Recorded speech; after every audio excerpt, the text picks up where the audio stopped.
He is the most famous man alive, more followed than any human in history, recognized on every continent on Earth. But it didn't begin with fame. It began with a poor boy on a tiny island in the Atlantic. A boy with a heart that beat too fast, mocked for the way he spoke, told he was too thin, too weak. This is how that boy became Cristiano Ronaldo. Funchal, Madeira, 1985. A small island off the coast of Africa, beautiful from a postcard, brutal if you were born poor. The Aveiro family had almost nothing. A cramped home with a tin roof, rain leaking through the ceiling, 4 children in a few small rooms. His father was the kit man. He washed the local team's shirts, a kind man, but a man fighting a war with the bottle. His mother cleaned houses to survive. She once thought of not keeping him. The family was simply too poor, but she did keep him, and she named him something unusual, Cristiano Ronaldo, after an American president, his father's favorite actor, named after a movie star turned leader. From the moment he could walk, there was only one thing: the ball. It went everywhere with him, to school, to bed, to the streets. He played until the sun disappeared, then played under the streetlights. The neighbors knew his name because of the broken windows. He joined a local club, the same team his father served, and immediately something was different. He didn't play like the other kids. He played like he was starving, because in a way, he was. Soon a bigger club came calling, Sporting Lisbon, the best academy in the country. But it was on the mainland, hundreds of miles across the sea, and he was just 11 years old, and leaving home alone. He flew to Lisbon with a suitcase and a mother's tears at the airport. What happened next was misery. The other boys laughed at him. His island accent sounded strange. They mocked the way he spoke. They treated him like an outsider. He ate alone. He slept badly. He was a child, but he made a decision. He would not go home a failure. Then came the real threat. Not bullies, not loneliness, but his own heart. Doctors found it raced too fast. A condition that could end everything, not just his career, but his life. At 15, he needed surgery. They went in with a laser, they burned the faulty part of his heart, and days later he was training again. Nothing was going to stop him, not even his own body. And then he exploded.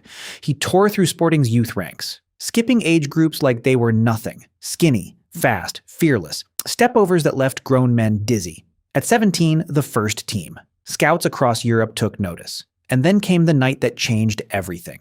August 2003, a friendly match, Sporting Lisbon against Manchester United. A brand new stadium, a showcase game, and one teenager ran riot. He humiliated United's defenders. Tricks, speed, audacity. The English players were stunned. In the locker room afterward, they did something rare. They begged their manager to sign him. That manager was Alex Ferguson. He didn't hesitate. He signed the boy that very week, over £12 million, for an 18-year-old from Madeira. At United, he asked for a number. They gave him number 7, the shirt of legends. Best, Cantona, Beckham.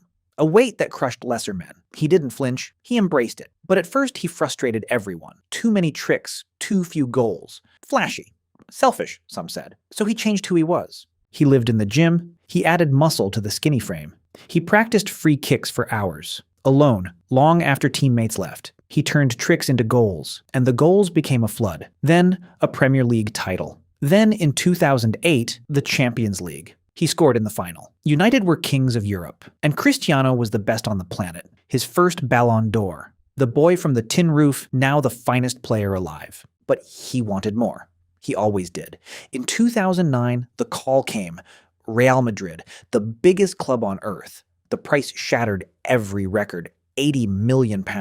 A world first. He walked out to the Bernabeu. 80,000 fans, screaming his name. The kid once mocked for his accent, now the most expensive man in football. What followed defied belief.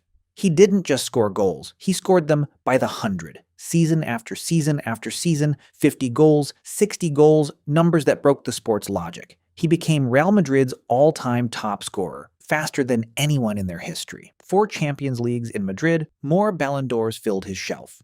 And across Spain stood his rival, Lionel Messi, his mirror, his opposite, one seemingly built by nature, the other built by relentless will. For a decade, they pushed each other to heights football had never seen, the greatest rivalry the game has known, and it made them both immortal.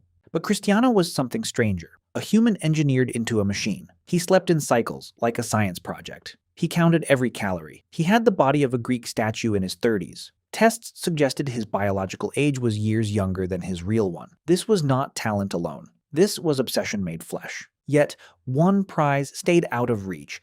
Glory for his country, Portugal, a nation that had never won a major trophy. Then came Euro 2016. In the final, disaster struck. He went down injured, carried off on a stretcher, his tournament seemingly over. But he refused to leave. He stood on the touchline shouting, coaching, willing them on. And Portugal won.